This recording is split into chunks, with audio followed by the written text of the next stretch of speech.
চট্টগ্রাম থেকে মাত্র 1200 টাকায় আর ঢাকা থেকে মাত্র 2000 টাকায় কি দেবতাখুম ঘুরে আসা সম্ভব? চলুন সেটাই দেখাবো আজকের এই ভিডিওতে। প্রথমেই আমরা ট্রেনে করে চলে আসি চট্টগ্রামে। জনপ্রতি ভাড়া পড়ে 405 টাকা।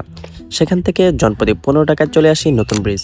নতুন ব্রিজ থেকে সরাসরি বান্দরবনে বাস পেয়ে যাবেন মাত্র 180 টাকায়। তবে আমরা চলে যাই হানিফ পরিবহনে একটি বাসে করে কেরানীহাট। জনপ্রতি ভাড়া পড়ে 80 টাকা। কেরানীহাট থেকে জনপ্রতি 50 টাকায় চলে আসি পাহাড়ে ঘেরা শান্তসাগর বান্দরবনে। এখানে এসে প্রথমে আমরা নাস্তা সেরে নিলাম জনপ্রতি 60 টাকায়। এবার আমাদের মেইন কাজ চাঁদের গাড়ি ঠিক করা। মালিক সমিতির ভাড়ার তালিকা হচ্ছে কচ্ছপতলী পর্যন্ত 4500 টাকা আর একেবারে শেষ মাথা পর্যন্ত 5000 টাকা। আমাদের টিমে ছিল 6 জন। অন্য আরেকটি গ্রুপের সাথে মিলে 14 জনে আমরা একটি জিপ ভাড়া করি 5200 টাকায়, যেখানে জনপ্রতি আমাদের ভাড়া পড়ে 371 টাকা। 13 জনের বেশি হলে জনপ্রতি আপনাকে 500 টাকা বাড়তে দিতে হবে।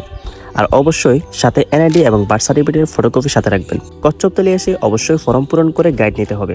ফর্ম পূরণের জন্য আমাদেরকে দিতে হয় 100 টাকা আর গাইড খরচ প্রতি 10 জনে 1000 টাকা করে। আমরা 14 জনের সাথে আর 6 জন মিলিয়ে 2 জন গাইড ভাড়া নিলাম। জন প্রতি গাইড খরচ পড়ে 100 টাকা।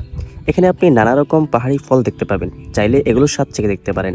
এরপর হালকা একটু ট্রেকিং করে এগোতে থাকি দেবতাখুমের দিকে। চারদিকে পাহাড়ি পরিবেশ ও আদিবাসীদের জীবনযাত্রা সত্যি মনোমুগ্ধকর করে তুলবে, প্রতিটা জায়গায় ক্যামেরাবন্দি করে রাখার মতো।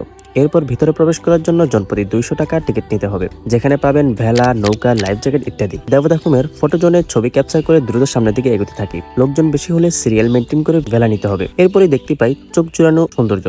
প্রকৃতি যেন মন উজাড় করে তার সৌন্দর্য তুলে ধরেছে। যত ভিতরে যাচ্ছি সত্যি নিজেকে হারিয়ে ফেলছি। আমি বলবো একবার হলেও দেবতাখুমে আসুন, দেখুন পৃথিবীটা কত সুন্দর। দুপুরে জনপ্রতি 150 টাকা খাবার সেরে চলে আসি বান্দরবন শহরে। এখান থেকে চাইলে সরাসরি ঢাকায় ব্যাক করতে পারবেন অথবা কেরানীহাট হয়ে চট্টগ্রাম এসে ট্রেনে ব্যাক করতে পারবেন। ভিডিওটি ভালো লাগলে অবশ্যই ফলো দিয়ে টাইমলাইনে শেয়ার করে দিতে পারেন। See you soon in the next travel story.